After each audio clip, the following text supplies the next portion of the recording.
I am now live. Hello. I'm Alexa Hampton. This is 52 Weeks of Design Live. And I am speaking today with Tori Mellott. There we go. I'm inviting her. Hi, Alexa. You are less blonde. Yes, I have brown hair. I thought we said we were doing platinum. I have brown hair off without and me. I have so much, look at this. I have so much bronzer on that my hands are a different color than my face. I have so little bronzer on that my face and my hair are essentially the same color. I miss being a blonde. I think I'm going to go back. You're still a blonde, FYI. I don't know. I don't know. Anyway, you look beautiful as always. Thanks. How are you on this gloomy Friday? I'm great. I'm tired. I've been shooting for I swear 10 days straight. I just got back from Michigan, but my kids are on spring break with their dad, so I get a little break. So I'm resting up. Yeah, it's lonely. Yeah. How are you? I am good, thank you. I have been out and about today and will resume out and aboutedness after this call. Okay, so down to brass tacks. How did you get, how did it all start? Because as we know, you're a Pittsburgher, and where did you go to school and what did you study, and did it have anything to do with where you are now? I am a Pittsburgher, and if anyone would like me to do the Pittsburgh accent, I do take requests and dedications. I'm very good at it. But that's for another Pittsburgh accent. Oh my God. It's like this, Alexa. It's real awful. It's all in the front of your mouth. It's terrible. Math. For a minute, I was like, well, this sounds a little like parts of New York, and then you went rogue. Math. It's so bad. Who knew? Who knew? I think it's so beautiful. And I took my husband there. I think I told you the story. And we were in that tunnel, and then, you come out and it's like all of Pittsburgh is laid before you, and all the bridges are there. And he was also completely struck by it. He was like, God, this place is gorgeous. I love Pittsburgh, actually. And that's the most magnificent when you're, especially at night, you go through and it's just like this glittering city, just springs up on you. It's gorgeous. I love Pittsburgh. No shade on the accent. A few of my family members have the accent, so no shade on the accent. I went to Penn State, where Penn State, where I studied ceramics. I studied art history. I was lost. We're in the world of already.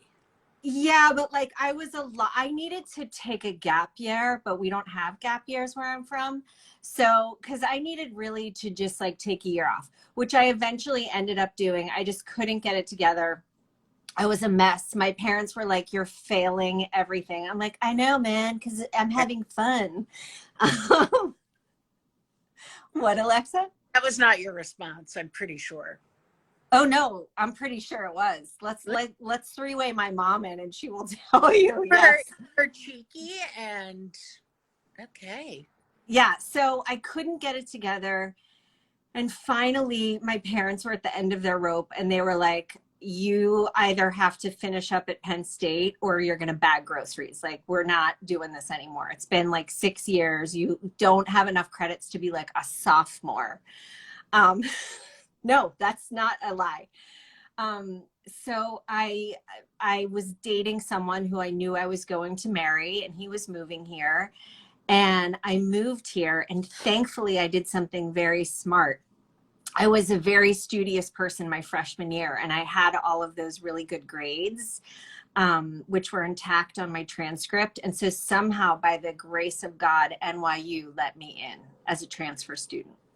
I basically had to start all over. And I took like 2,000 credits because I was like 25 and married and in like, and serious. right, but very serious, got very serious, but like 25 and married and in classes like speech comm 101 with like a 19-year-old who's like, why do you have a diamond ring on? It was very strange. So anyway, my advisor's wife, her name's Barbara Currigan. My advisor was this guy, Larry Mena, and he was like, what do you want to do? And I was like, I came here to work in fashion, and I did an internship in fashion, and I hated it. It was so awful. It was so Devil Wears Prada. I cried every day.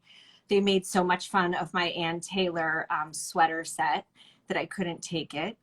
And I said, I want to like, I literally brought him a J. Crew catalog, and I was like, do you see this stack of shirts? I want to be the person to like pull out that stack. He's like, you want to be a stylist? And I was like, I didn't even know that was a thing. Mm-hmm. He was like, go work for my wife at Homestyle when Susie Slesson was the editor-in-chief. And that was the beginning of the end. And then Elizabeth Mayhew hired me, and I got to work with all those fabulous people, Miguel Flores Viana, Sangha Mortimer, Marion McAvoy. And then I went to LD. But House Beautiful at this point? Yeah, I was at House Beautiful. That was like my first real job that was not an internship. And so then, Marion left and I worked under Mark Mayfield for a spell. And then my dream job was to work at Elle Decor. It was like the magazine, the only magazine I like. It was like, I worshiped the ground that Margaret Russell walked on. And I still worship that ground. But so she was hiring and she hired me, and I literally could not believe it. I learned so much from Anita and Margaret and everyone there. It was amazing. And actually Dara and I were there at the same time, but I never met her, if you could believe that. She was never in the office. Anybody who's listening, she's referring to Anita Sarcidi. Yes. Dara, for whom you now work. Yes, exactly. So then after like a year and a half, Condé Nast called me. I went to Domino. I was one of the first editors. I built it. I watched it crumble. I, was like probably the last person out the door kicking and screaming. I was so sad. Domino was such an important part of my life. And then I was freelance for a while. I was like a lost soul again. And then Anne Main, who I love more than anyone, she brought me under her wing to Traditional Home. And actually that's the magazine where I worked the longest. I worked there for 8.5 years, and I loved and I got to work with Joe Waggy. So, yeah. And then magazines were imploding, and I was like, oh, I better make an exit stage left, a little Heisman move. And Dara was hiring, and she was like, come work for me. Yeah. And so that's an athletic thing. Yeah, the Heisman. Yes. I'm very into football. Are you? I love football. What? Oh my gosh. I could watch football all day long. Wow. Okay. Well, I would never have guessed it, but okay. I'm into game shows, so we will agree to disagree. I love game shows. I can watch game shows with you. What's your favorite game show, Alexa? Well, Super Password was the oh no, there was another one.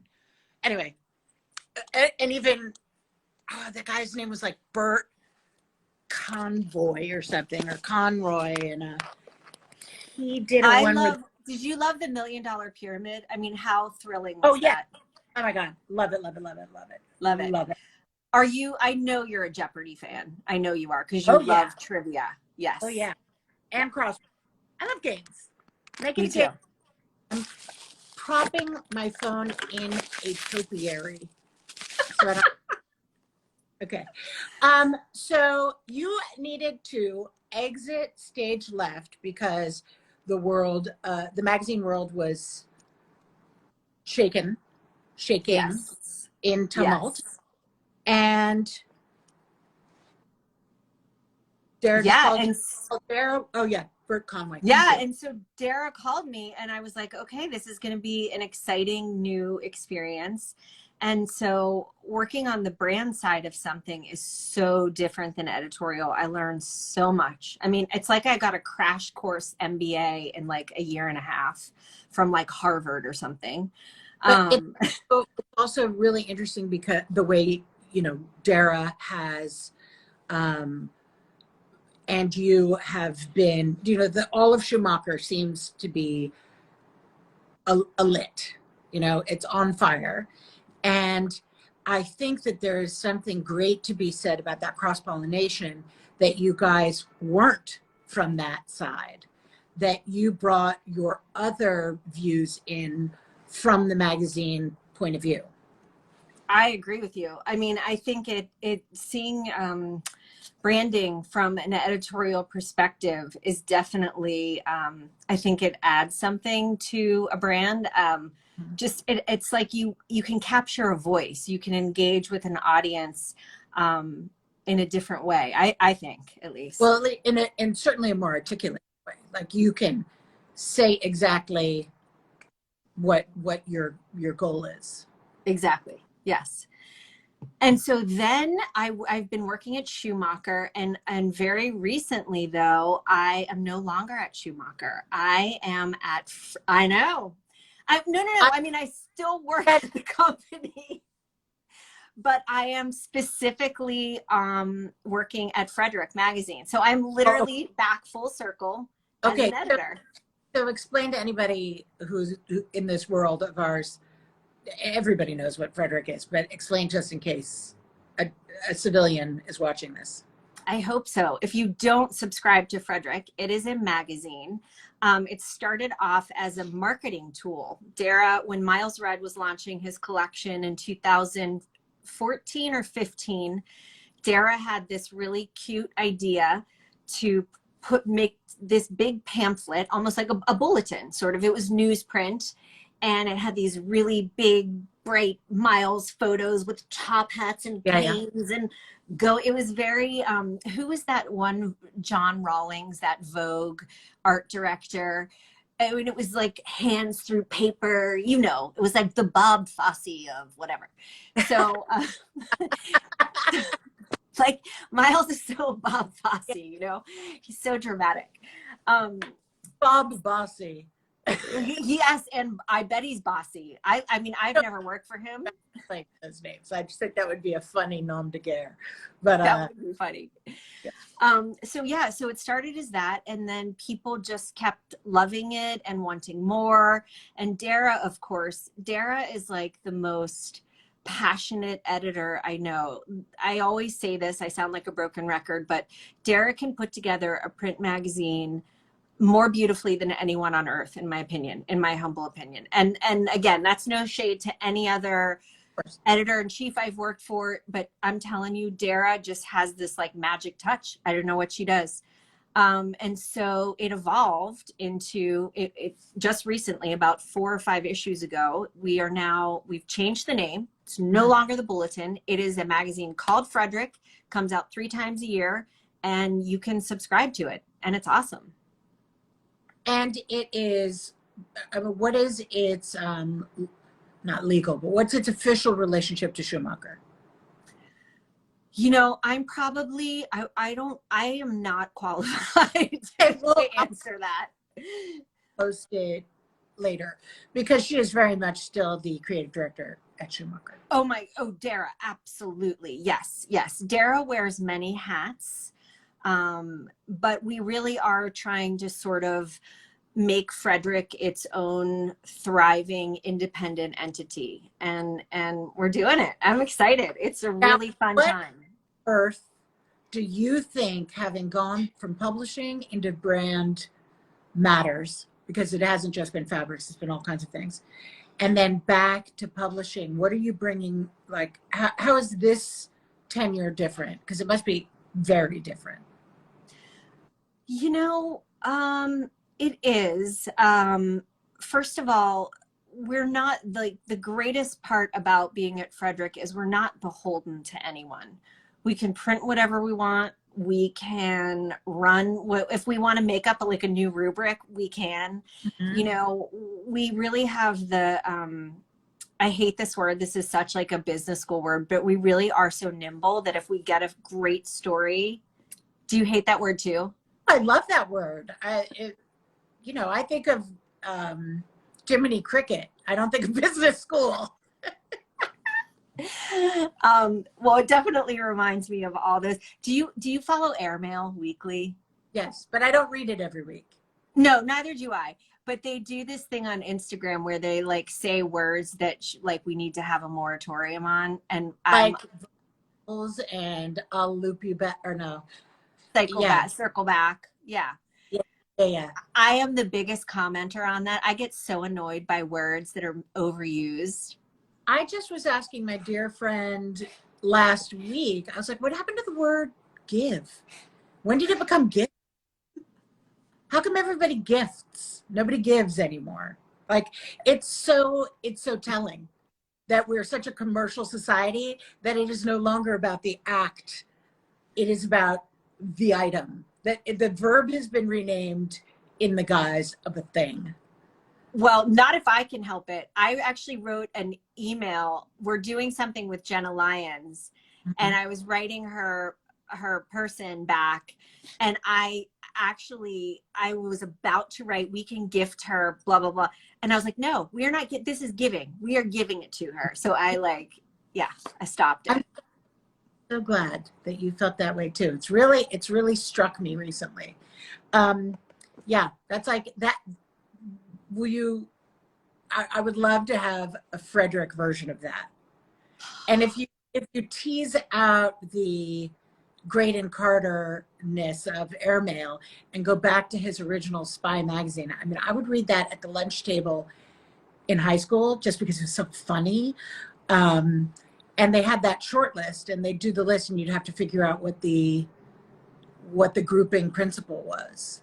Like funny thing talking about how, like the word, it went from custom to bespoke to curated, and now I'm not sure what it is anymore, but it's the same meaning, but we just keep cycling through these words. I know, and it's so fun. The only thing is, like, I would love to do it with like decorating trends, but That's what the problem is though, I would get too nasty, and then I would hurt feelings, and I wouldn't mean to hurt feelings, but like there are so many things that I am so sick of. Like as an editor, I see the same thing over and over and over, and I have to remember though that some people are just seeing it for the first time, so I have to be nice, you know.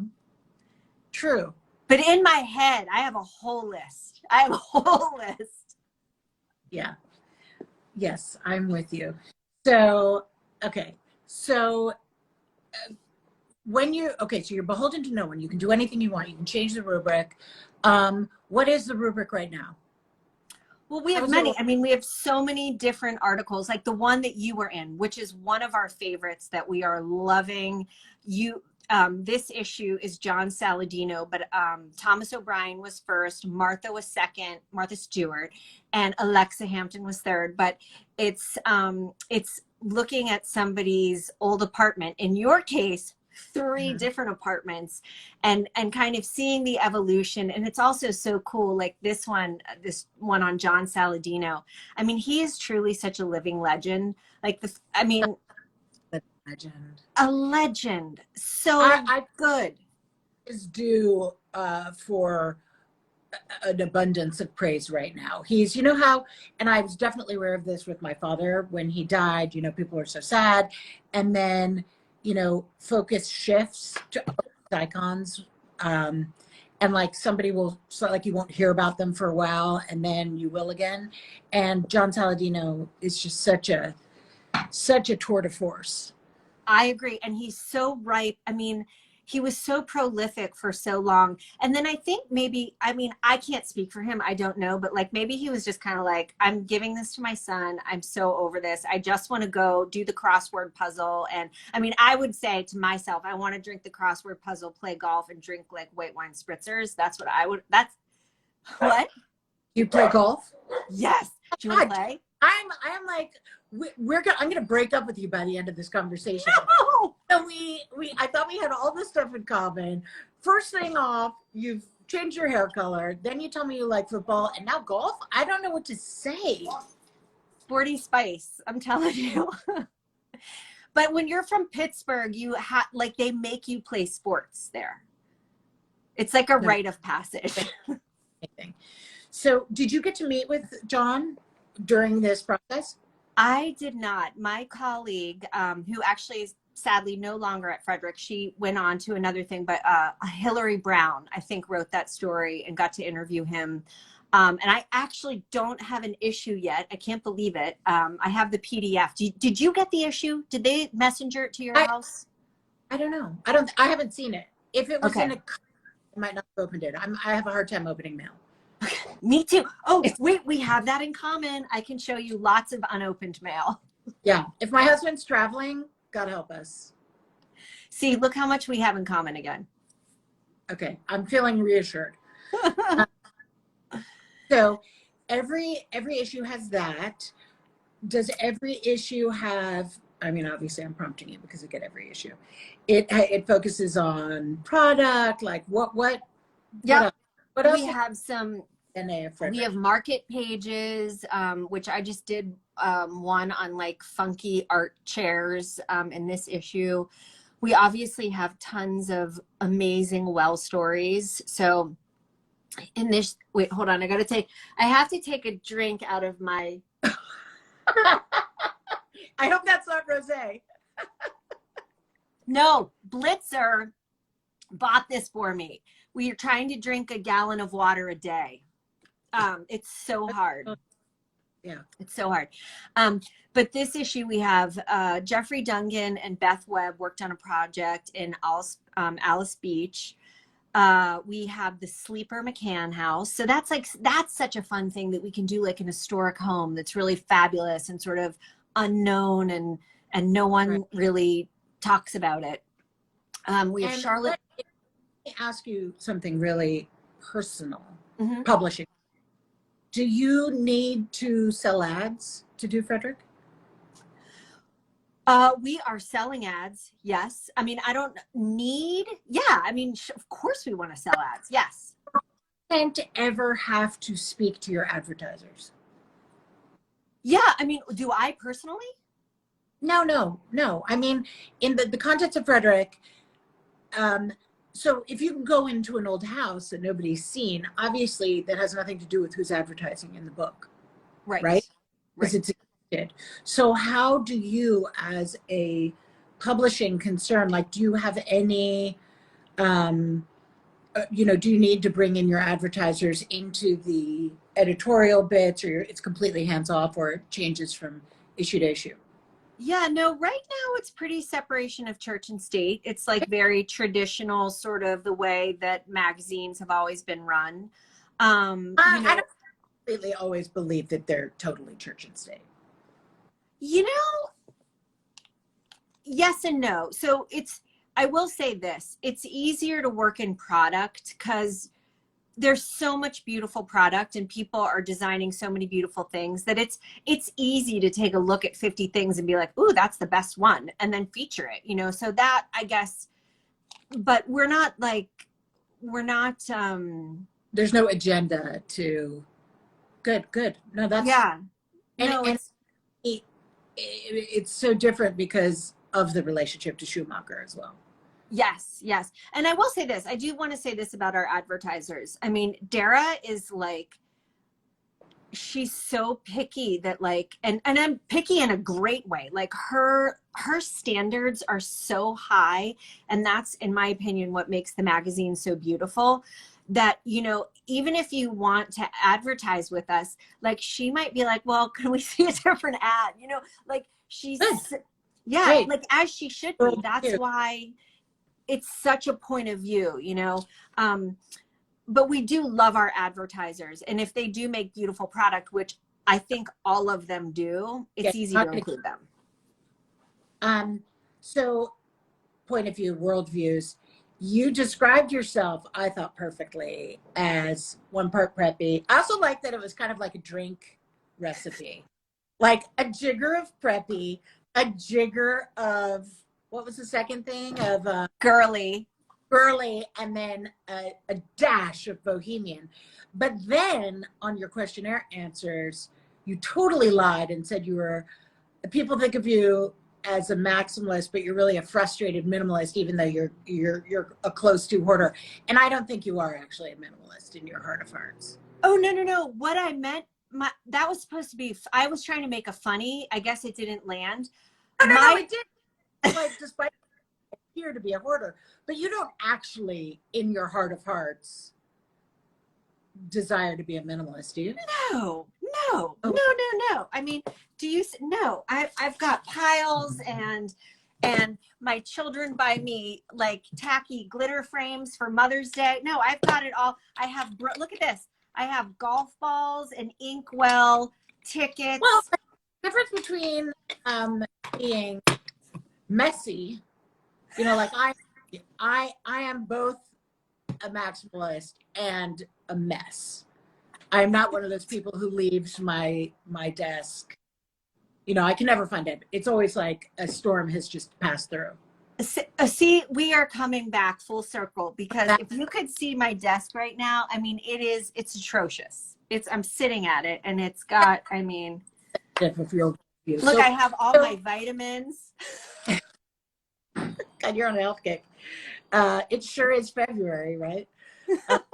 Get that vitamin D and that gallon of water.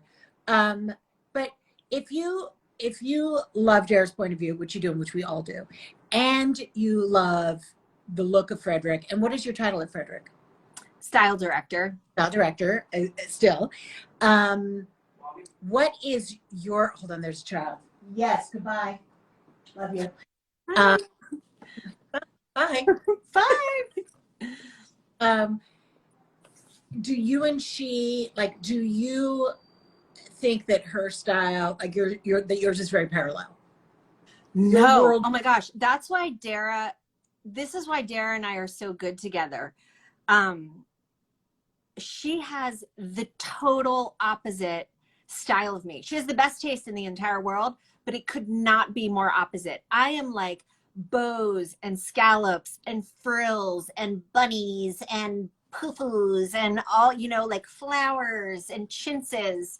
And the more the merrier. I mean, I want everything skirted. I want dust collectors. Like, that's all I want all day long. And Dara's like this sleek minimalist.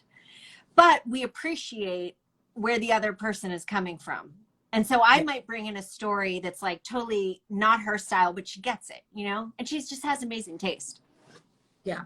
It's great that you think you're so different, but clearly you are so complex. I mean, I love working for Dara. She is, she just gets it. She really does. It's so fun. Are you going to do, so you did tons of editor-at-large videos. When are we going to get more Tori videos? You're not. Oh, I think we will. I, for one, okay, so your Instagram feed is hysterical. Your personal one. And yeah, I want to see you on my phone all the time. And that's so nice. Out to work again with your microphone. I love talking to people. I could talk to anyone in the world. It's my favorite thing. I used to love when I was dating. I'm not dating anymore because I have a serious boyfriend, but when I was going on dates, I would love it when they were the most awkward, because it was like a challenge for me to like make the person come out of their shell. I was like, ooh, this is gonna be a good one. It's so funny. Yeah, I can't imagine the challenge that the challenge is on you. Like, this beautiful woman comes to a date and the challenge is for you to tease them out. Like, that they did not deserve that date. What do your kids like? Girls, I know you have a heavy hand in their wardrobe, and I am very jealous of the fact that the three of you must see eye to eye. Well, no, you know what's really funny is that I, well, I had a rule for a very long time that I would not allow anything in the house that I didn't want them to wear. Because people are always like, oh my gosh, how do you get them to not wear pink glitter shirts? And I'm like, Mhm. I don't buy it. That's why, you know? Mhm. And whenever we would go to the store and they'd be like, oh my gosh, I see this like red, you know, I don't even know. I can't even believe they make clothes for kids like this, like a red half top, whatever. And I would just be like, oh, it's not in your size. Bummer. Yeah. Now, Okay, they're broader in their scope. yes. Well, and now that they're 10 and they're much more savvy about like, well, they can read obviously now. And they're like, but mom, this is a size 10. I'll just gently, you know, steer them. I'll be like, oh my gosh. I mean, that is so cute. I'm like, um, and they just do it. I'm sure that, knock on wood, I'm sure that's going to change. I'm sure that's going to change. Yeah, it does. But your kids have always been like postcard perfect. It's very disturbing to all of the mothers. Really you're throwing down the gauntlet on that one. Um, is your, I mean, so I think your mother, after you described your childhood bedroom, must be interested in all these things that you were interested in. How about like both of your parents?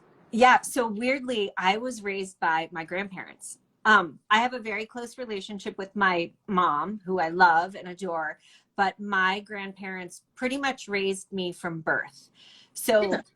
So, so it was my grandmother who the woman was obsessed with everything beautiful, clothes, jewelry.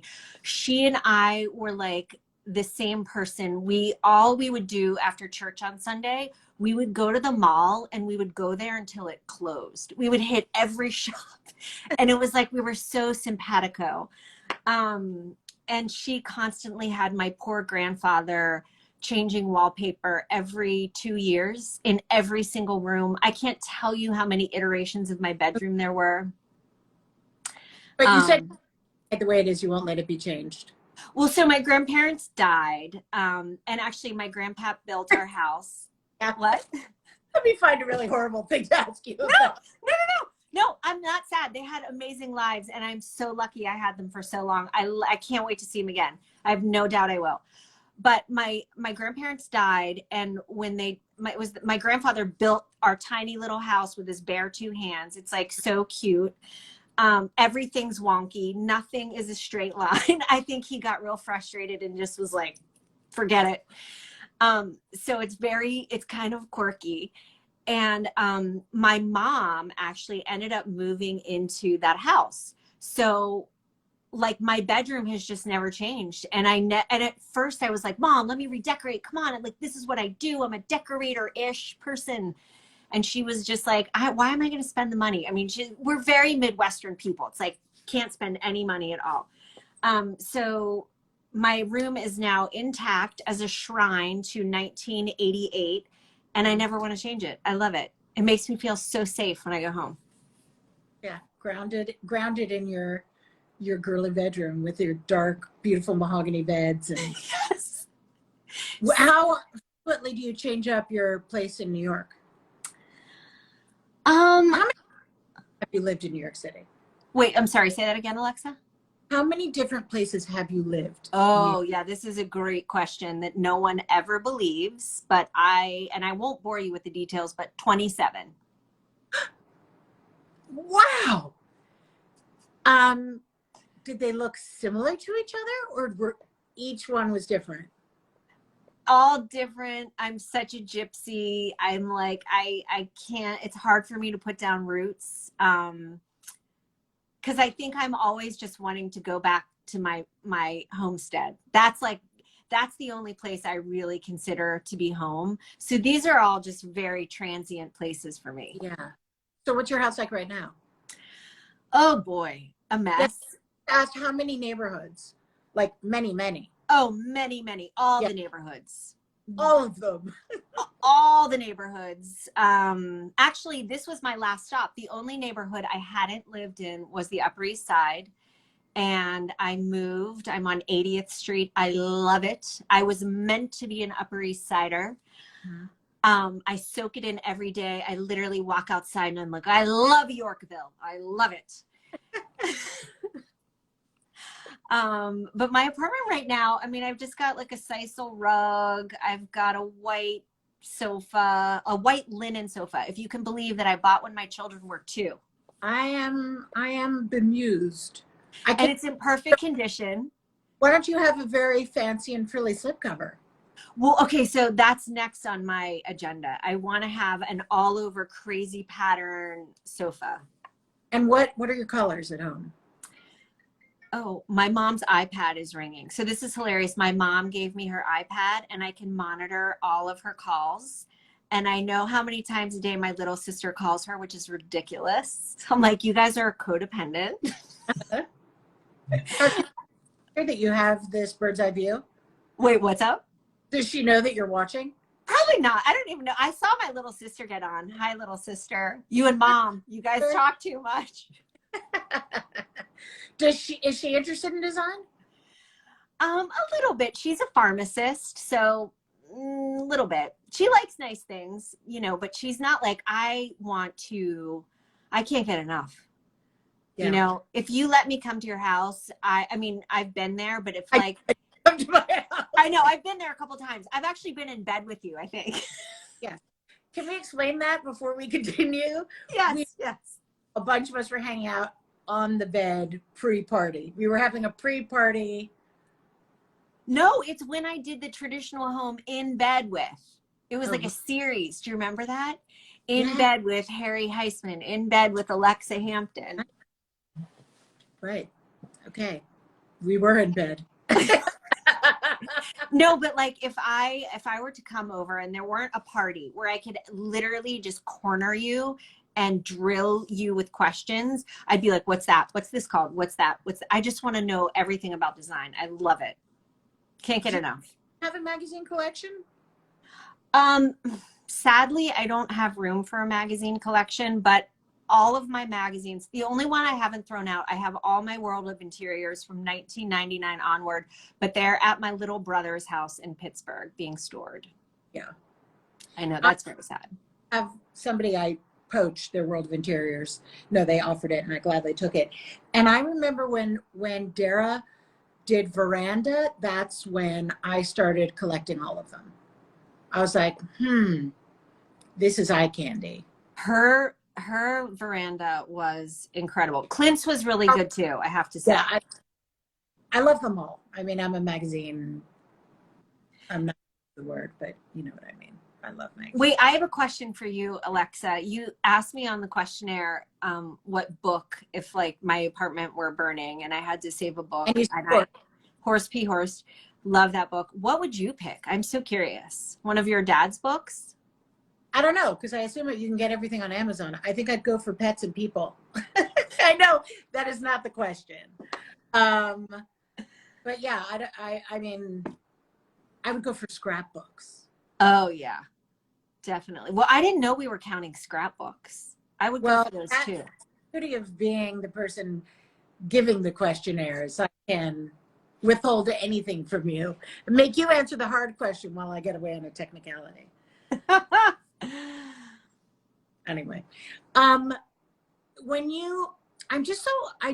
everybody I know who's involved with magazines, obviously like incredibly stylish, and they usually have beautiful houses. And I know that parts of your house have been published in Domino, and that's where we get those photos. Mm-hmm. You try to photograph. Oh my God, I feel like you're going to say you have not photographed all of these 27 places, and it's going to make me want to cry, because think of what a great story that would be. Yes, that would have been fun, but no, not even close, because some of them were like boyfriends' apartments that I would never in a million years, like, you know, ever want. Like what I was inheriting was like really bad. You know what I mean? So, and it wasn't enough time to do anything. And honestly, my apartments are always very small. I don't live a very grand life. That there's absolutely no shame in that. But I would love to see, every time you land somewhere, I would love to see an editorial about what it is and what you did with it. That's fun. And Yeah, I you're mean, aware of everything because it all kind of crosses your desk. yes, it does. It's it makes it hard sometimes to make decisions though, because you see so much. I mean, you're probably the same way. You see everything. I mean, I see other people's work less frequently than. No, but you see No, everything. Like you go to the antique and the design centers and you see all the beautiful stuff. Like, how did you make a decision? I mean, I feel like you aging, have a pretty, aging and budget requirements help a person slice down their choice. If you can't afford everything, then that helps. I can't believe I'm even saying that. It's terrible. I would love to be able to afford everything and then figure out what I really wanted. But I can't, well, and I you know what don't. I do? I have the same thing. And you know what I do to help myself? I fantasy shop on live auctioneers. So I have all my likes. Like I'll just go through and I'll be like, I want that for my fake house. I want that. I want that. And then I watch them slip away from me because the prices go. Wow, that is a sad tale of woe. I mean, I win a few here and there, but it's more like, you know what it is? It's the rush for me. Like I pretend I bought it in my mind. I'm like, oh, this French armoire shipping from Delray Beach, Florida. I totally can afford the shipping. And like, as soon as I press the heart, I'm like, I bought it. And in my head, I decorate a Yeah, room. the gratification has been released. Yes, yes. The dopamine is rushing into your brain and you no longer need it. I do understand that. It was Yes. yours. Okay, I get that. Yeah. Is it so if you're at all these different places and home for you is really Pittsburgh, at least for now. I mean, do you see yourself trying to go after that interior for yourself here? Yeah, I mean, I mean, my dream in life, my dream is to actually own a real house in the suburbs on a cul-de-sac with like obnoxious amount of garages and Mhm. obnoxious cars and a swimming pool, and except for not the black bottom swimming pools because those scare me. I feel like there's a shark in the bottom. So like a white or blue one, with a lawn where I can garden. I actually have a passion for gardening. I love to garden. Is that going to be more? Are we going to see some of that in Frederick? No, no. What? I mean, I don't like to, I actually want to do the manual labor. I love the manual labor of it. I don't care about like garden plans. Like, I just want to get my hands in the dirt. Okay. Is that weird? It's a little weird. I just feel, I mean, I get that. It's like wanting to sculpt or, there's a fun tactile element. yes. And I And want to cut my own grass. Like, I love being very physical with, like the land. I love being physical with the land. It have sounds you like ever taken the test? what? Do we know if this is actually true or if this is just an idea? Oh, no, no, no. My chore growing up was cutting our whole yard. Okay. No, by hand with like a The hand smell of push. cut grass is my favorite smell. It's the happiest smell. It's a good smell. I love it. No, and like my grandfather had a huge garden, and I would help him garden, and we would plant stuff together. And he also loved roses. Mhm. And so we would plant all these, like, we would just plant all sorts of different stuff. He had beautiful, like, beds of peonies. He had hydrangeas. He was quite a gardener. So I learned a lot from him. My grandmother was very loungy. She would just read the newspaper all day long, pretty much until noon in her like pajamas. I think she sounds great. She's fat and drink Oh, tea. She drank tea all day long. Where my grandfather and I were like out in the yard and like doing stuff. I'm Um, with but yeah, so I would love to have a home that I could decorate one day. I hope that happens. I'm gonna try to manifest that. and I'm sure it will, but it sounded like you weren't as a decorator, I'm always thinking like, I'm going to take this to the next place, or what am I going to take to the next place? And that's part of the filtering process of what I get. Of course, I don't think there's a next place now, but you know, a girl can dream. Uh, but it does not sound like you have that stupid problem. Wait, of what's the problem? That when I get something, I want to take it to the next place and to the next place and to the next place. So I've got some sort of end game with the Oh, thing. well, I take all my stuff. It just appears in different ways. Right, but do you intend for it all to appear in that last version? Oh yeah, when I buy things, I buy them because I really love them. So Okay, like good. my headboard I bought this beautiful amazing bed from Avery Boardman probably like 20 years ago, and it, first of all, it is so well made. You could, you know, a marching band could cross it and it would not even like move. It's so well made. I'll take that with me forever. I love that bed. I love my bed so much. Yeah, no, I think I have these a pair of Christopher Spitzmiller lamps that there's nothing like them. They are the most beautiful things in the world.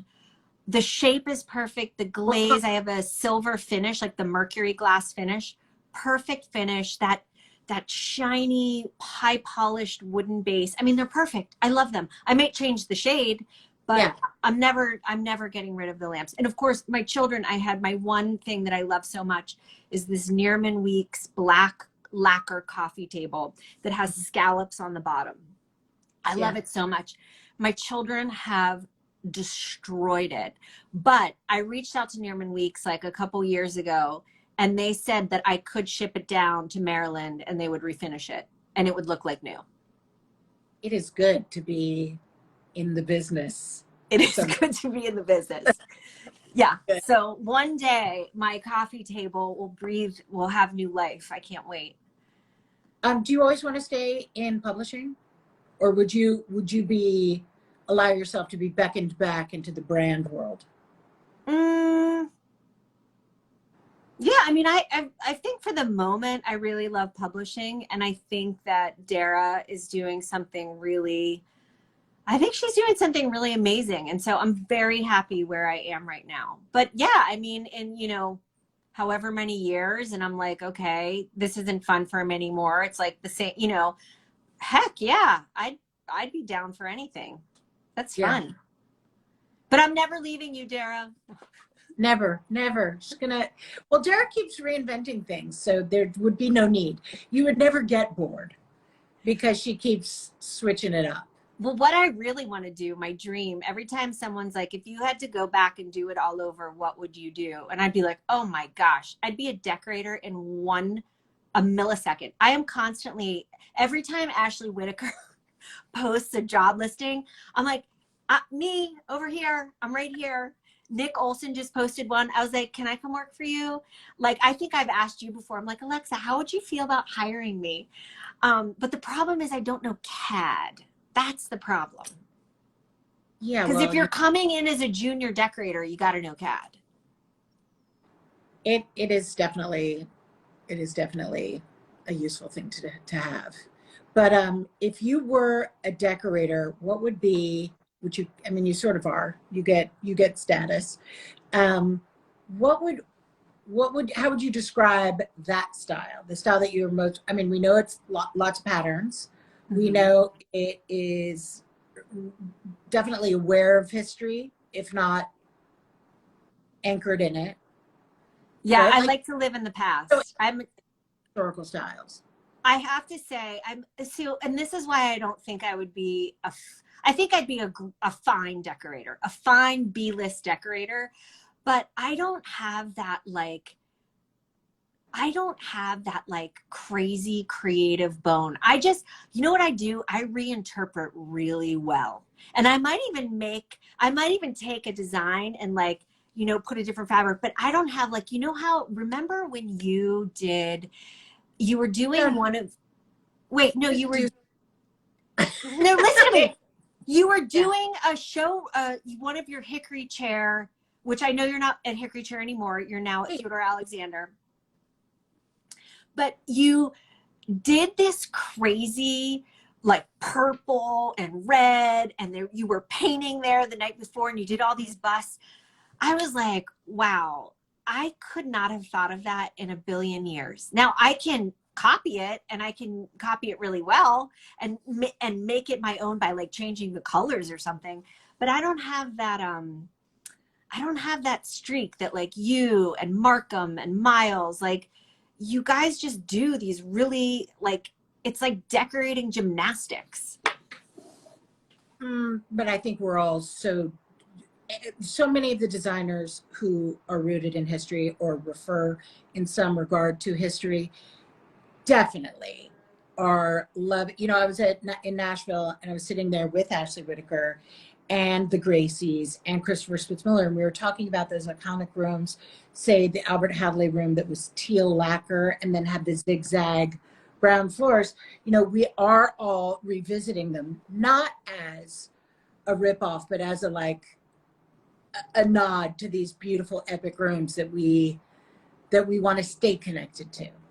Or like you pick up a chance that you haven't seen since '85, and you're like, let's revisit this. So I think the areas where real innovation are happening I feel like they're in really like bizarre rooms, like cool bizarre, but bizarre. Like the first thing, well, you know, because they're so innovative, that your first response is, what is that? And then you're like, oh, I like it.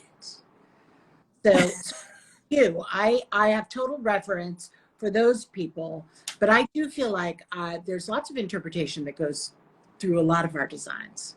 Yeah, I mean, listen, nobody's reinventing the wheel here. You know what I mean? Like I always say that. I'm like, wicker, no one's reinventing wicker. I mean, we're using it in new ways, but it's wicker is wicker is wicker is wicker. But I will say, like, I wish I could, I don't have the words. I'm not eloquent enough to describe what I mean. Like, for instance, let me tell you, I'm shooting a project with Patrick Mellott. Do you know Patrick Mellott? Yes, of course. Week. I love him. I went into this project, and in a million years, if somebody gave me all the paint that he used, all the different colors, and they were like, paint rooms with this, mine would look like a Crayola box threw up. It would be so bad. I wouldn't know what to do. Patrick, it's one of my favorite projects I've ever seen. And it's not grand or crazy. It's just so inventive. It's so original. I was like, how did you do this? How'd you do this? I was walking through the house, and like, I was just speechless. Okay. I have to make sure. Do you have to go? No. I just have to make sure that Percy and his destination find each other. How are all of the most well-behaved children in the world? The best. They're manners. totally different now. So don't put that out there, because they're no longer the best behaved children. They're wonderful. I love them to pieces, but they shook that off. No, what I wanted to say to you real quick was, so that's interesting that what you're responding to that Patrick was doing was with combining colors. And I think back to John Saladino for a second. He's one of the last, like, I can't think of another designer who created new upholstery styles. Like, his upholstery styles, like, just weren't around until he created them. I feel like that's a huge leap. Totally. And Dongia. I feel like Dongia, Angelo it's not my personal style, but the stuff that he was making was like, what? Like, no one had ever seen it before. Yeah. And also, and you're right, I mean, John Saladino is way more in my wheelhouse of what I like. But not color. So that's interesting. Like, it's almost like you need to not have the color to focus on the form. And then if you've got all of the forms and you're playing in that sandbox with knowable forms, then you can create new color schemes. Yes. And it's funny, but John Saladino's that watery, the lavenders and the blues. I mean, I would never decorate like that for myself, but my goodness, is that gorgeous to look at. That Yeah. showroom, is that showroom still up in the New York Design Center on the 18th floor? I don't know. I don't know if it is. I don't know if it is either, but I remember when Elizabeth Mayhew dispatched me out with a Polaroid camera to go like do market work for her story. She was like, go to the top of the 18th floor and work your way down and go in every showroom and take pictures of everything that's pretty. And I was like, okay. It was a great learning experience. But Yeah. when I walked into that showroom, it was like an oasis. I had never seen anything like it. And I was like, what is this? It was the first time I'd ever seen a Knoll sofa. And I was like, wow. But if Can I actually admit to you a deeply kept secret of mine? what? I hate no sofas. What? Okay, that's my football. That Knoll, your hatred of Knoll sofas is to my football. And everybody who's watching this, we will never speak of this again. And I will never admit to this again. Wait, I gotta know why you hate them. Why don't you like them? I just don't get them. Do you think you're gonna fall through that little crevice? I couldn't tell you. I had this response the first time I saw them, which you can imagine was a long, long time ago. And I was like, what is that craziness? You are with your gallon of water. Anyway, so you saw your first no sofa. I see that you did not have the same response to it that I did, which I am happy to hear. You got it. You weren't an idiot. But yeah, like such a point of view, he's a real trailblazer, and I can follow that line through Barbara Barry, through Thomas O'Brien, even though it's like, very just like the hint of it. You can see his influence on so many current day designers. Totally. And I mean, that's interesting that you say Thomas, because I personally wouldn't have thought that, but now that you say it, I totally see it. I totally see it. Which this all reminds me back to, how Newell Turner did the Tree of Life, Yes. the Tree of Life, and who came out of the discipline of David Hicks, and which branch left from Sister Parish and Albert, and that needs to be done again, like in a huge format. Well, so Not been accounted. Alexa, we were trying to do it with British decorators for this issue, and it was actually my responsibility, and I couldn't get it together. It's hard. The research was too much. It was like a full-time job. I was like, Dara, I don't have time for this. But it is fascinating. No, wait. Now, your dad, who did Mark work for? He worked for Bill. His first job was for David Hicks. Then that was his first job when he was studying undergrad at the London School of Economics, which by itself is a weird thing. Then he did it while he was in graduate school, worked for Albert and Sister, and maybe Albert wasn't there yet. That's a lie. He worked for Sister. Albert wasn't there yet because Albert was at Macmillan. So Sister Parish heard my father's voice when he came in to give his portfolio or whatever. And she was like, oh, he sounds just like my dead brother. Hire him. Okay. So, and then when he finished grad school, he went to Macmillan, was working, that's the Albert connection. I know we need to do some sort of, there needs to be this vast oak tree, like. And we have to do it because say we talk about something like if we see hints of Saladino and Thomas O'Brien, that is obviously not Thomas O'Brien's actual trajectory, but that's like a flavor. So we might have to do a whole garden. Oh, totally. Yeah, because I think so. People are on a tree, but not at all, don't belong. Well, they're in the garden, but they're not in the same, they're not on the same trunk. Yeah. They're on a different tree. Yeah. Got to do this. We have to do it. And well, we should actually get the entire decorating community involved, helping us place because we don't know everybody's. Anyway, I'm taking myself out of this equation. The whole industry needs help. You do this. I want nothing to do with this. It sounds terrible, but I'd love to see the results. No, I think it needs to be a book, and I think it needs to be the tree, and then you see that person, like, so every single person on the tree, you show one room, which will be hard, but That's one of their most iconic hard, rooms. essentially unfair. What's unfair? To just pick one image, where you look at somebody like David Kleinberg, who has a huge, or Bunny, like how could you distill her to a single image? Like you can't. No, you can't. So maybe it's a collage. Maybe it's multiple pages. Maybe it's multiple pages. Maybe it's a single issue of Frederick. Maybe it's a single issue. I know. Keep making this your problem. Thanks, Alexa. Well, I will be calling you and texting you for intel. I had no idea that your dad worked for David Hicks, who's also one of my favorites. Oh yeah. My gosh. Oh yeah, and lifelong friends as a consequence.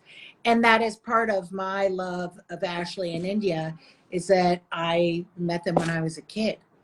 And you know, David has always loomed so large in our fam. So anyway. So wait, I have a question. When yeah. you were watching the royal wedding in '81, which I mean, I remember getting up at 4 a.m. or something insane as like a 7-year-old. Were you like, I know that girl? I did not know she was in it until later. And I was in camp in France, which a friend of mine's parents laughingly called wine camp. And we were canoeing down the Dordogne. So we were in Arcachon when that wedding was happening, and we saw it like on a black and white, like in somebody's hut. We saw just lovely. Yeah. So no, I didn't know, but I'm so endlessly psyched by that fact. Oh, every time I see the picture, I mean, I've met India a handful of times. She's so lovely. And that whole wedding, it makes me want to cry. I'm so happy for them. But every time I'm like, I've interviewed her. I told my whole family, who, by the way, they could care less about what I do. They're off doing like scientific things. They're like, oh, you like yellow. That's so cute. Yeah, right. I know. So, wait, where was I going with this? Oh yeah. So I'm like, I showed them a picture of the wedding party, and I'm like, I just did an Instagram live with her. I interviewed a royal. Do you understand this? And they're like, oh, that's really cute, Tori. Well, if they can't get impressed by that, I don't know what you're going to need to come up with. I mean, I don't know. Yeah.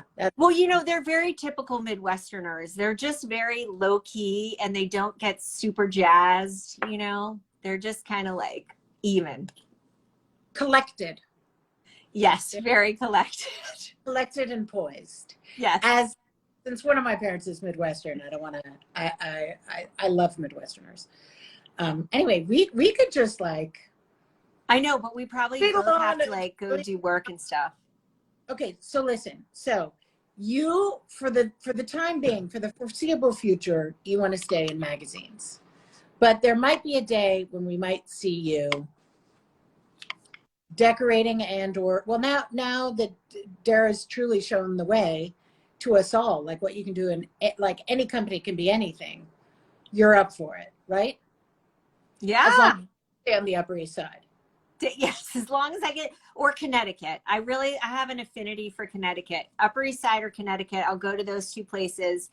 But, you know, in a couple of years, Alexa, if you feel like you want to train me as a decorator, I'm all yours.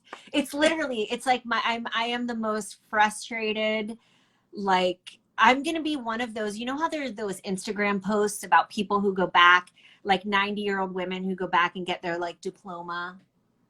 Yes, I think it's a wonderful thing. Yeah, I'm at 90 going to be like, I'm finally a decorator, a real one. Design is a great second career. I think a lot of people have come into it, you know, they've tried to resist the siren song and then just capitulated. So it's a great second career. One last question, if I can remember what it was, and I can't. Oh God, it was important too. Oh, I know what it is. How many people are on staff at Frederick? Oh my gosh. Um, about 10 or 15 of us. Okay.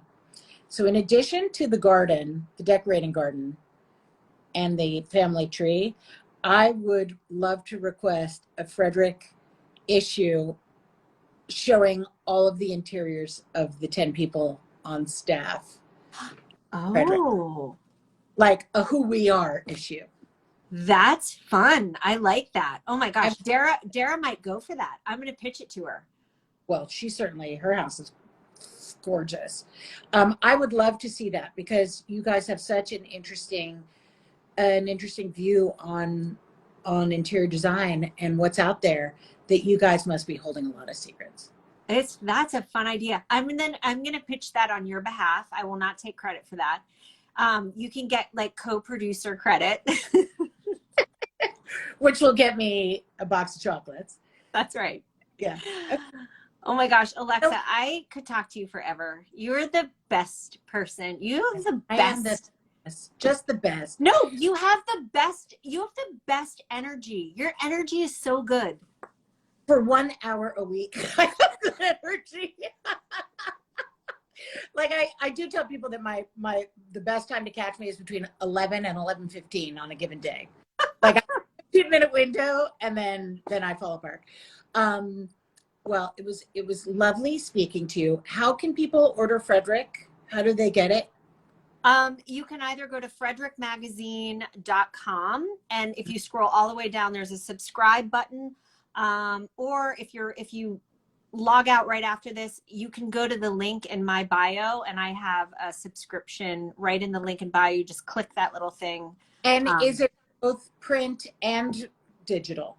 So digital is totally free. We don't have paywalls for digital at the moment. And we do have proprietary content, like original content for digital that we do not have for print. So you're definitely seeing two things. But in my opinion, the best thing about print, and the reason why I don't think print will ever go away, is because it's truly a different experience. Seeing it on the printed page on a like really beautiful quality, it's like a journey. I know that sounds so dorky, but like it is literally like going into a world. No, but like on Instagram, we're just flicking. And this is like an actual, you have to like climb in, get inside. Get in there. Get in there. I do not disagree. Thank you. Thank you for talking to me today. Thank you for everything you do on Frederick and before. And we all love you. Oh my gosh, Alexa, thank you. This was such a treat. I got some nerves right before we were going on. I was like, oh my God, she's had so many amazing people on. I'm like, what am I doing on here? I was like, what if she's like, you're the worst guest? Mm-hmm.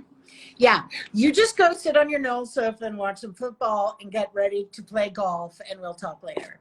Okay, we could go open our unopened mail together. We can bond over that. Love you. Bye, Alexa. Thank you so much. Bye, everyone.